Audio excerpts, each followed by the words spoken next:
Aner malaken yam kana diala kontin baro me ba jaling gor jeno de lera me de nywa yakel. Take a South Sudanese mi show konga jen shwale Evaline Neim Mohammed Salleh jen she Ocean World Miss Ocean World ti de cham nyama me shwale Evaline Neim Mohammed Salleh jen show konga ke Indian kama shwale Miss Ocean World dung 2025. South Sudanese model Evaline Neim Mohammed Salleh has been crowned Miss Ocean World 2025 in India. The pageant celebrates beauty, cultures, and environmental conservation. A victory mark a proud moment for South Sudan on the global stage. Chiloine ento wanche te the long commandant en chajek. Janawa nyam bum bum ke ngaja lat ala beauty jen majak ko jen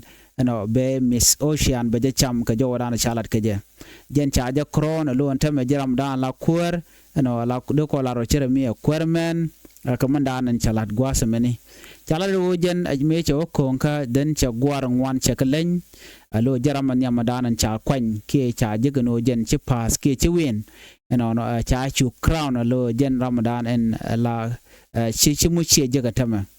Chachu Cholano Miss Ocean World 2025.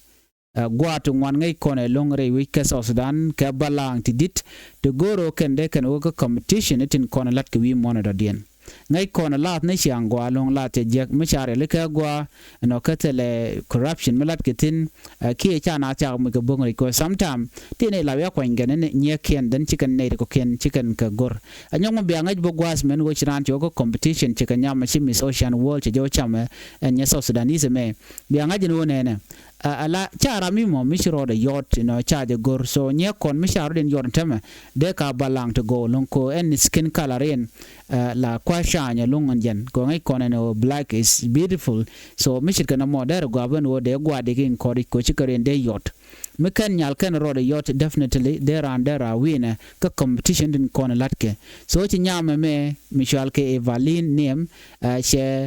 che trophy che je ke cha chole no Ocean Miss Ocean World 2025 ngar shaw ngar ki India bid pagan mi shaw laden winimi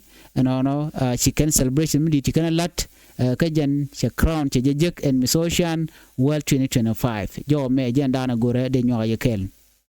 kwa gwar kwa kin koroch ko ken ke